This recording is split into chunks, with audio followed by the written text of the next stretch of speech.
Hey creeps, it's Horror Free For All. A while ago on my channel, I actually made this video already called Stories That the Creepshow television series Should Adapt. And in that video, I think I put maybe 11 or 12 stories in the mix as suggestions for the show to adapt.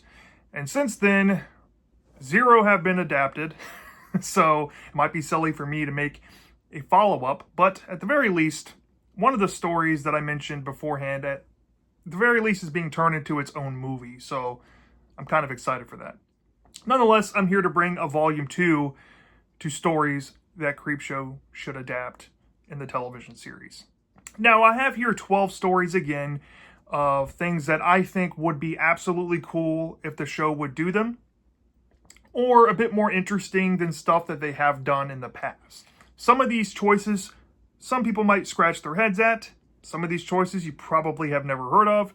And some of these you might think that wouldn't work in the Creepshow television show. And I get it, but I think at this point, if there is going to be a season 5, or maybe a soft reboot continuation moving forward, or maybe a slight readjustment in how they're doing the franchise, maybe they can go outside of the television show into films again, who knows? These are still some stories that I think would be great adaptations for set projects. Now, I'm also going to address this. If you're asking why I love Creepshow so much, it's because it's my go-to horror franchise. It's the literal representation of everything I want out of horror, personified. And I've loved this franchise since I was a kid. And if I can offer some stories out there as suggestions, and producers might be able to see it at some point, who knows, and they think it's a cool idea, I feel like I've done my part. Unless I contribute my own story. We might as well start off with the first book. And it's a story that first came out, I think, in Weird Tales in the early 1950s. It was written by Joseph Payne Brennan, and it's called Slime.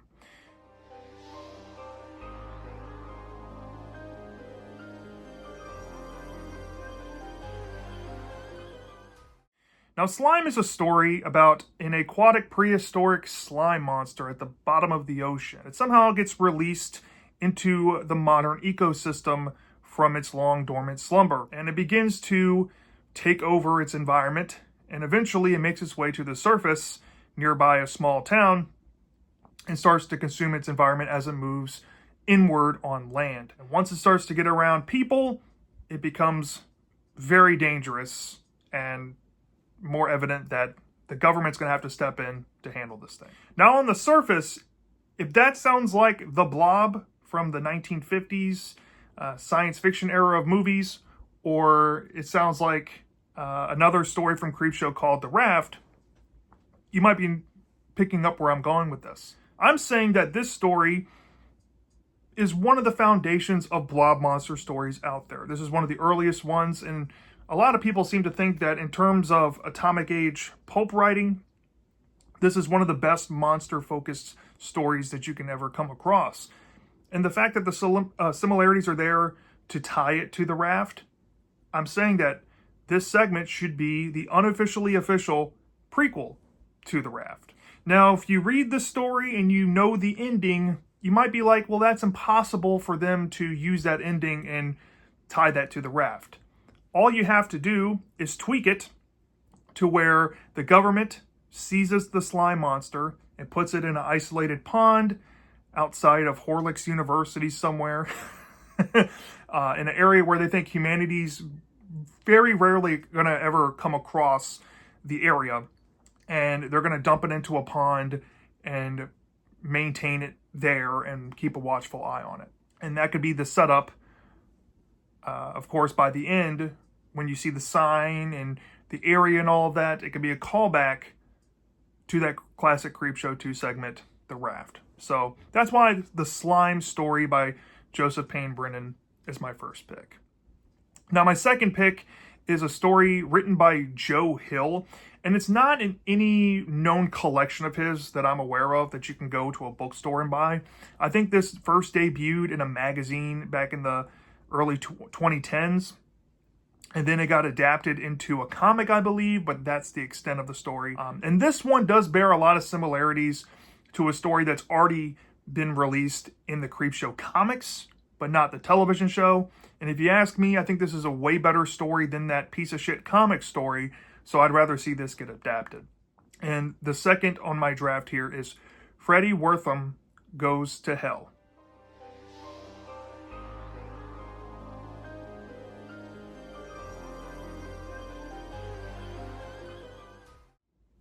Now, I don't know much about Freddie Wortham. I'm assuming that he's based on a real-life person who was behind spearheading Atomic Age horror comics back in the day to get taken off the shelves, and he was one of the main proprietors pushing for a comics code of authority as well, I think.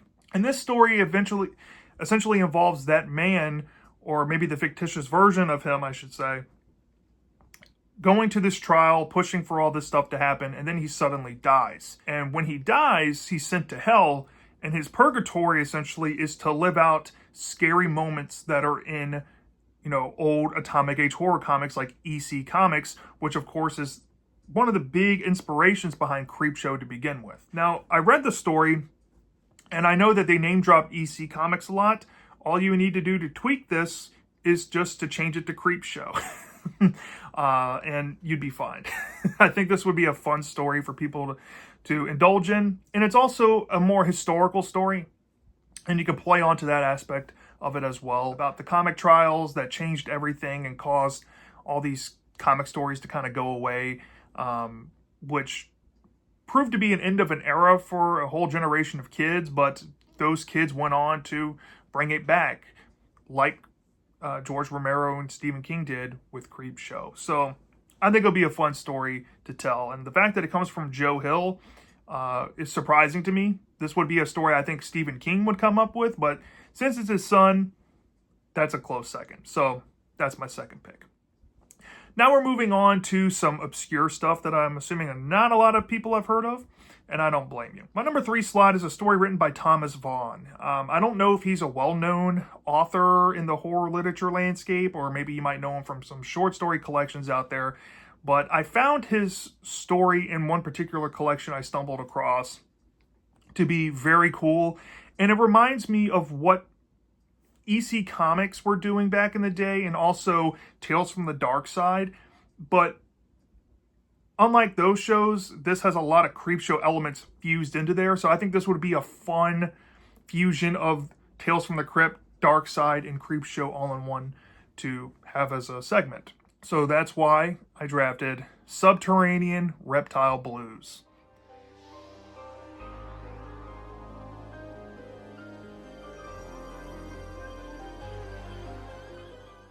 Now, with a title like that, you're probably wondering, what the hell is this story about? It's about a police investigator looking into a string of murders that are taking place in the inner city portions of where he works at. And in the inner city, there's a lot of drugs, corruption, and underground crime going on. But in his investigation, looking into a suspect that he believes is probably the killer, he's picking up breadcrumbs that people call him by a weird name that he doesn't initially bat an eye to, but the reputation of this man seems to imply that he is not human all the way. And given the evidence that he comes across in the story, and as he builds on the suspect a bit more, he comes to the realization that maybe these people are telling the truth, and they're not just strung out on drugs or confusing things that they saw when they were high. And it has some commentary subtly about the preconceptions about drug addicts and all of that with that. So, yeah, and with a schlocky ending to boot, this feels right at home to Creepshow. And I think this will be a weird crime noir style story to go with for this series. I've never really seen Creepshow try this out, and I'm curious to see what they can do with it. And I think this story is a perfect choice to explore that. And I always wanted to see it in the franchise. So that's why it's here. All right. My number 4 pick is actually a story by Neal Shusterman, who is primarily known to be a young adult / children's horror writer. And this story, in fact, comes from, I think, a young adult / children's horror anthology book. But it's so good, and it's so Creepshow-like, I think it fits right in with some early season 1 episodes that we saw, like the Halloween Kids story, I forget the name of it, or maybe The Companion by Joe Lansdale and his daughter. that got adapted. This kind of feels at home with those stories with kid-centered characters or model kid for what have you. And this story is called Crystalloid.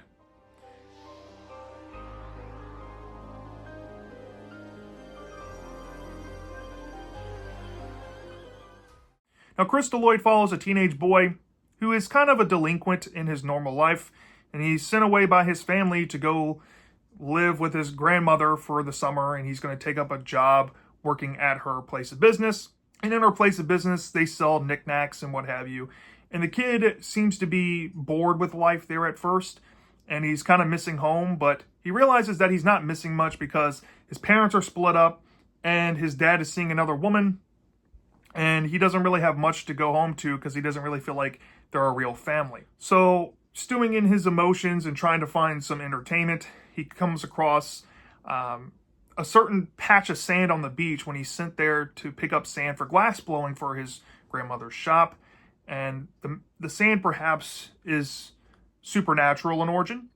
And he discovers when he's blowing his own glass sculptures and noticing that he has a knack for it, that this sculpture perhaps comes to life. And we learn in the story what the character intends to do with said creature that he creates. Now, Crystalloid, I think, would be a very interesting story for people to indulge into. Like I said, there's elements of playing God here in creation and how that affects the creator, I guess.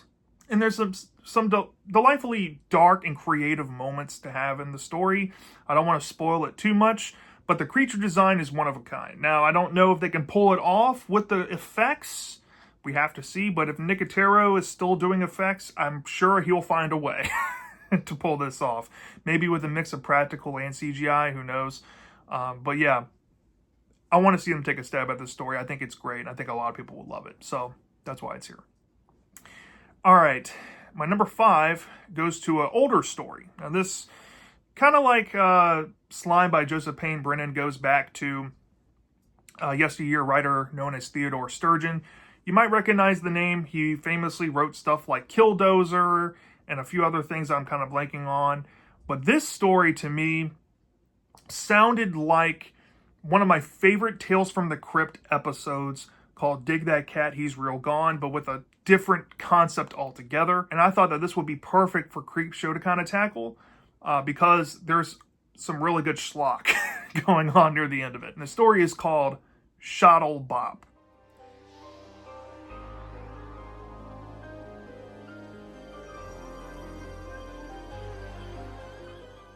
Now, the story is quite straightforward. It's about a man who lives in New York City, and he frequents certain avenues on his, treks home and to work every day. But on a specific avenue one day, he notices a shop that he's never seen before, and he walks inside, and he is bewildered by this owner of this shop who does not like him whatsoever or what he represents because he's a yuppie and, a bigwig, that kind of guy. So the shop owner decides to punish him and paralyze him. And in the man's paralysis, he's begging and pleading so he can get out of the shop and, continue on with his life. And the shop owner is like, okay, well, I'll do you a favor. I'll give you a cure, but there's something you're gonna have to take with you, a gift. And you can do what you want with the gift, but that's the stipulation. The man's like, okay, I'll do it. So he's given the cure, and he's left the shop, and he's free to go. But he soon realizes that he has the ability to see ghosts and hear things, and it plagues him. And it gets to the point where it gets in the way of his work life, and he realizes that after he has an interaction with a certain person in the story, he could possibly turn this curse around and make it a gift and use it as a living. And then the story shifts to him making it a living, and then his former coworker yuppie friends come who he kind of looks down on already, but his yuppie friends don't buy into the fact that he has this gift. So the man dares him to go stay the night in this haunted house, and he will prove to them that he can see what he sees. And we see what comes of that in a grisly fashion by the end. What's going to happen to a particular yuppie friend and the man himself. And I'm skimming the surface on that. I'm not trying to give a lot away with these stories, but I'm just trying to give you a general rundown of what you're going to expect. Remember that. So yeah, this one, it has a lot of notes of Dig That Cat, He's Real Gone from Tales from the Crypt. It's not as layered and it's not as movie-like in nature, but I think it has similar messages of being a gift and abusing the gift, and kind of losing sight on your opportunities just to have a normal life and live with said gift and use it sparingly. And I think this will be a cool, EC Comics way of putting Tales from the Crypt into Creepshow. And I think the back half of the story, it's right at home with the franchise, and it kind of transcends it just being a Tales from the Crypt knockoff story. So yeah, I think it fits for that reason, and I'm perfectly fine putting it here. All right, and number 6, we got a wild one here. And I'm going to keep it very brief with this one because there's a lot going on with it. But this one is written by an unknown writer known as Adam Troy Castro. And I've only seen him do a handful of horror anthology stuff. I've never read any of his books. I think he has a few. But after reading this story, I kind of want to see what he's able to do in his wild imaginative sense with other things.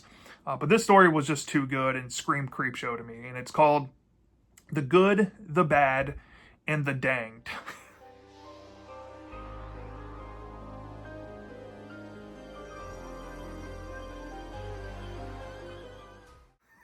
So this story is about a trio of, Western gunfighters, essentially. And they're outlaws. They have the twang to them. They have the old-timey nature to them.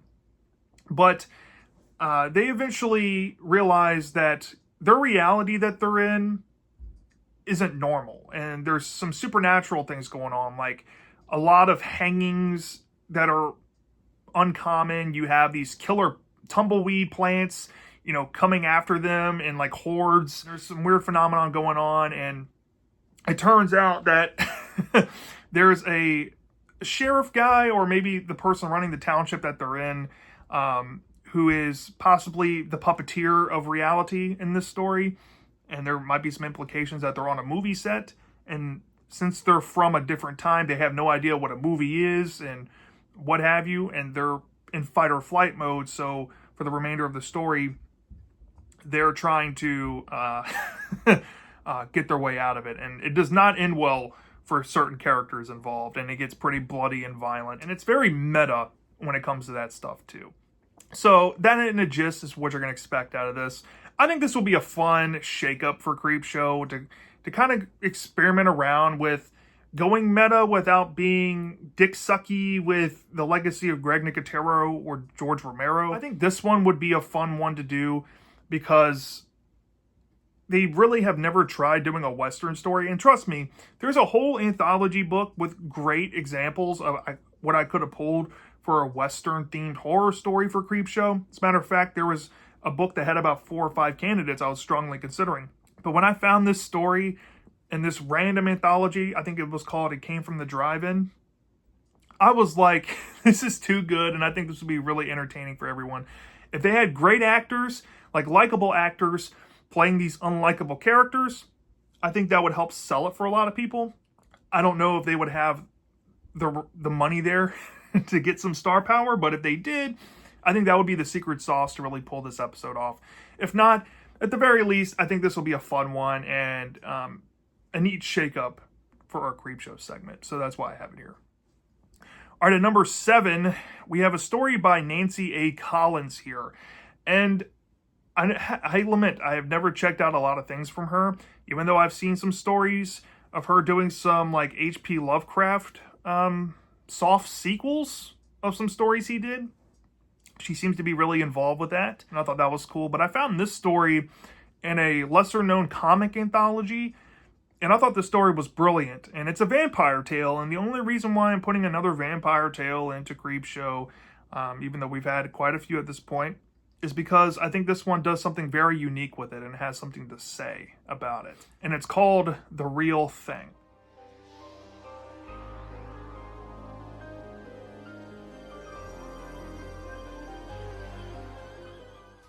Now, The Real Thing is about a woman who is tantalized in the underworld vampirism and the occult. She ends up getting wrapped up in the wrong group, and her dream is made reality, and she's essentially turned into a vampire. And as time has gone along, she has grown to resent being a vampire. She doesn't like identifying as being one, and it wasn't what she thought it was going to be. But eventually, she comes across a man who seems to be a doppelganger of what she used to be. And the man desperately wants to be a vampire. And it comes to a fold in the story where she tries to convince him that it's not a good idea, but he keeps pushing and makes it to the underbelly of, the secret organization that she's in. And she decides to make an audible play and finds a new calling in her vampire identity. And it perhaps has to deal with stopping people from becoming vampires and what that entails in all of its bloody glory. So yeah, it's kind of like a more depraved idea of Blade from Marvel. But I think there's some really cool symmetry in the story to kind of peel back in the layers. Creepshow to me is schlock, shock horror, and some subtext beneath the surface that provides legitimacy to it and brings the substance in a story otherwise that should be taken not so serious, right? That's what Creepshow is, and this is just pure Creepshow to me. The main character, she wants to be something and realizes that it's not what she cracked up to be, but since she's in too deep, her new mission is to help help people realize that it's not a good idea. And by the harsh reality of that, she has to do something really horrible to people to prevent it from happening, because there's always going to be the risk that they're going to do what she did and go too far. And I get it. It's a very thought-provoking story. It's going to make you feel a certain way, but I think a lot of people will like it, and that's why it's here. Now, at number 8, this story, I do not know the writer of it, but I have covered it recently on my channel. It comes from a lesser-known Charlton comic from back in the 1950s, and I just think this is pure Creepshow to the core, and it might be public domain, who fucking knows at this point, so why not try it? It's called The Black Closet.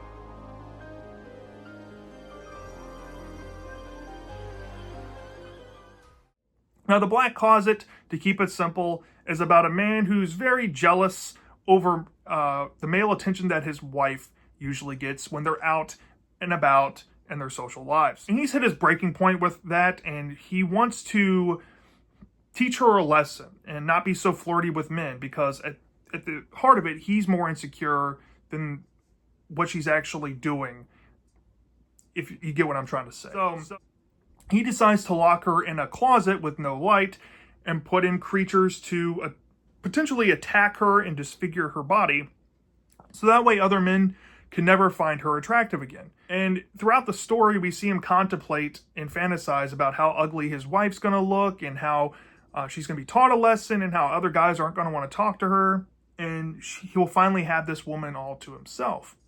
But what we learn by the end of the story is not everything is how he fantasized. And when he gets that realization that things might have gone south, shit hits the fan, right?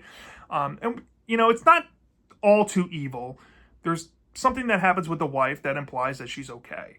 But this would be a story that, given what we are given with just a comic run format here, this will be an easy one to expand onto into a full segment. There could be a much more backstory involving the couple. There could be much more horrific things that the husband tries to put into the black closet. We can see more of the wife's perspective, who knows. But this one is a story basically talking about male insecurity and being with women who are pretty much out of their league. And it has something to say about that. And it's more of a cautionary tale for people out there to experience. And I think this is very Creepshow in nature, and it'll be beautiful in the series. Moving on to my number 9. My number 9 and my number 10 were in my headcanon an animated episode. Now, a lot of you might be cringing at the idea of an animated episode, but hear me out. I want to do a different format, specifically with 3 main things. Getting rid of whatever artists they had on it previously and try new artists here for these stories. The type of stories that they're telling aren't rooted in Joe Hill or Stephen King. These are actually more favorable to having a cartoon style to them, not just going animated for budgetary and cinematic restraints they would have on a TV show budget to do it live action. These are actually stuff that would be really good as animated segments. And the third thing is, these are able to be more out there in nature. And the first pick specifically, I can understand why this might be controversial to suggest, but my number 9 is a story written by Joe Lansdale. I already brought him up. He did a story called The Companion in season 1 that was an adaptation that he and his daughter wrote.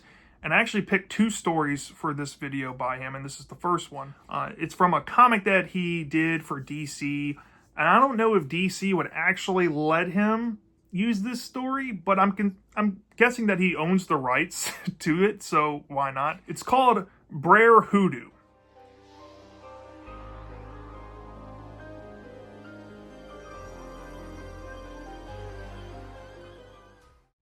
From the sound of it, it sounds like Brer Rabbit, and it is a play on that. It's definitely a southern cartoon parody of Brer Rabbit. It's not meant to be taken seriously whatsoever, and it almost has its own crypt keeper / creep narrator going on in the story as well, who is a bear, and he's telling the story about this rabbit who's in a band. And he makes a deal with the devil to get some fame and notoriety. But the devil, of course, being who he is, cons him and doesn't really fulfill the wish that he had in exchange for his soul. And when it comes down to it, he pisses off the wrong people in the crowd, loses his life. And in the afterlife, now the devil has come to reveal the truth. It's a silly story. It's a story that you have seen done before, but not in this way. You know what I mean? I think because it's such an open parody and it has a lot of life to it, I think that this in execution would come across like the third pig from the Tales from the Crypt show. If you're able to look past the fact that this is a play on Brer Rabbit a little bit, but I digress. I think this will be a fantastic story for an animated setting, and it's goofy and cornball and gory and over the top in all the best ways. And that's what I want to see Creepshow try. And to juxtapose that, I think a good counterbalance would be something a little more different than what you're used to in Creepshow. And I think this one would also be a really cool story as well. This also comes from a comic, and it's written by a fellow named Timothy Truman. And this one is way more heartfelt in nature. And like I said, I wanted something to balance this out in a hypothetical animated episode. So consider Brer Hoodoo in this story kind of a package deal. And it's called Every Evening Billy Comes Home.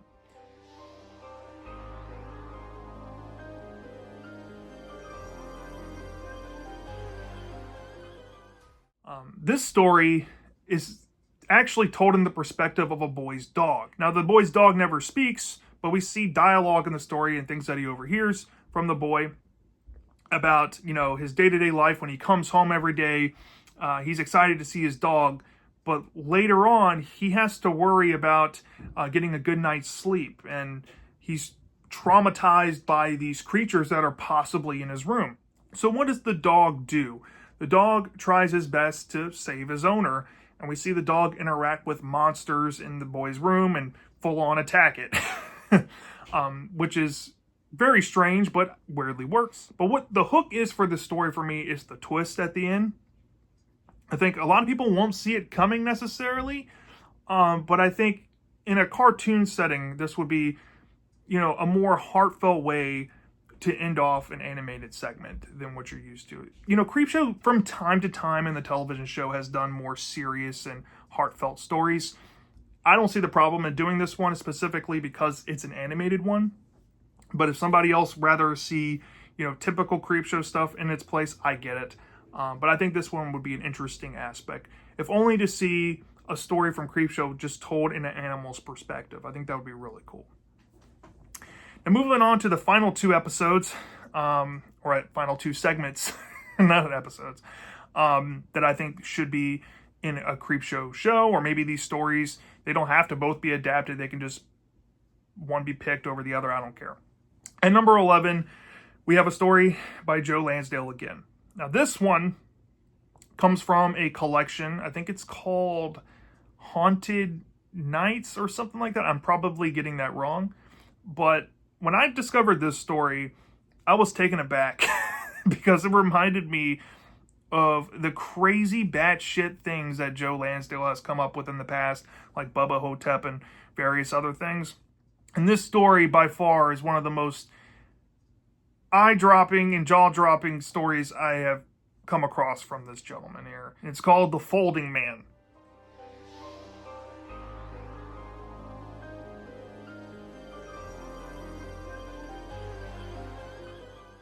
The Folding Man is a wild one. So these two gentlemen, they're on the road, but they see a car full of nuns up ahead of them acting strange. And because they're so isolated out in the middle of nowhere and they're kind of blocking the way to get, where they need to go, they're unfortunately forced to stop. And as these men witness what these nuns are doing, they notice that they have something humongous in the back of their car. And when they get out to, possibly ask them questions, they realize quickly the error of their ways and that these nuns possibly aren't nuns. And what they're toting is this giant supernatural being. And you can imply that it's called the Folding Man, who is basically a curse on humanity. He's going to be unleashed, and the two men are going to be some of its first victims, I guess. And all hell breaks loose and becomes a night of survival, trying to run away from this thing. Yeah, this story is batshit wild. There's a lot of plot twists involving the nuns, too, in the story. I only touched the surface, but I think people would have a ball with this episode. I think people would. There's some religious undertones here. It's not preachy or anything about it, but you could definitely see the, cosmic element in this story. There's some cosmic horror ideas going on, kind of mixed with like religious horror and everything involving, specifically the Christianity theology. But I think that this story would be absolutely a blast to see, and I have nothing else to say. I want this one. And my last one as well. My last story, my number 12 here, goes to a story written by Rick Hotala. And this is a writer that the more I read, the more I appreciate. But I want to say I'm like an outright fan. But I love this story. This is another Halloween story. It involves kids again. And I know the Creepshow comics and the TV show, and even the 1982 movie, has kids on Halloween. And it's a staple in this franchise. But I think this one would be awesome because it's actually a darker reimagining of a kid's horror story. And having kids be the protagonists in certain segments is cool, but this being pretty much a Goosebumps book, literally, reimagined, is freaking horrifying. And it's called Goblin Boy.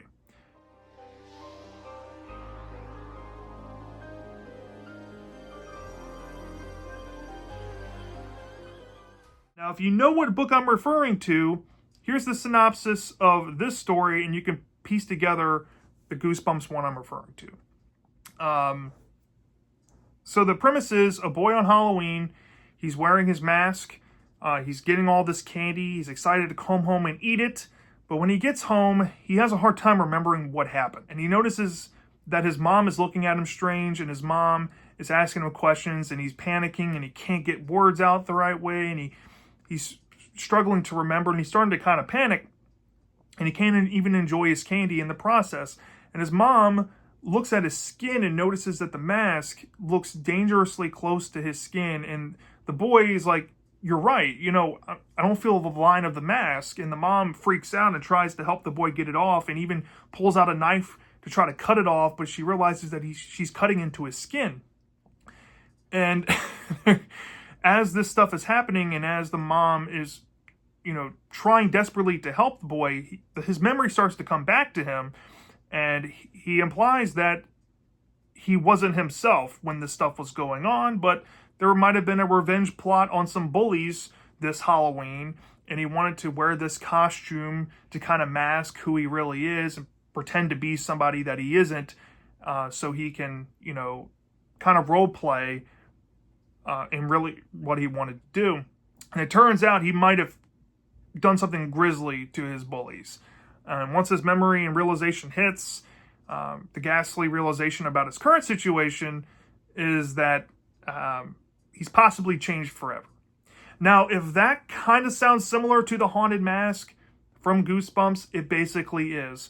But it's way darker, and it's told in a different lens, in a more parallelistic way. And I can definitely see this story being built on more, specifically with the kid in the events leading up to Halloween, which the short story doesn't really touch on. I think that this would be a great way to kind of build on that in an episode segment or a movie segment or however this gets adapted. And everything else about it, I think, needs to stay in there because it really works, and it ends on a chilling note, right? And yeah, it has the message, revenge is bad. It changes you forever once you go too far. But it does it very well. It does it very well. And the body horror in this, I'm guaranteeing, would probably look spectacular under the tutelage of Greg Nicotero and all of his cohorts that he leads doing the prosthetic effects for this show. I think they would knock it out of the park with this one. And plus, it's reimagining one of my favorite Goosebumps stories of all time, The Haunted Mask. I mean, come on. I think people would really appreciate that. A lot of adult people would, because there is this, new Goosebumps show out there these days that people are, clamoring for because it's more mature and Goosebumps for adults or what have you. This would actually be the literal representation of Goosebumps for adults. So that's why it's here. And those are my stories. Let me know down in the comment section, are there any stories that that feel like Creepshow in nature that possibly could be touched on in a future volume? I'm always down to do collabs out there to fellow YouTube creators who watch my content here. If y'all want to come on and join me and do a collab list for volume 3 or 4 or wherever down the line, I'm always down to do it. I love Creepshow. I love finding stories like Creepshow. It's literally my passion in horror literature exposure and reading. I'm always looking out for this type of stuff. So yeah, let me know what your thoughts are on the stories that I mentioned here. If you got a chance to read them or check them out, what did you think of them? I'm dying to know, and I'll see you next time.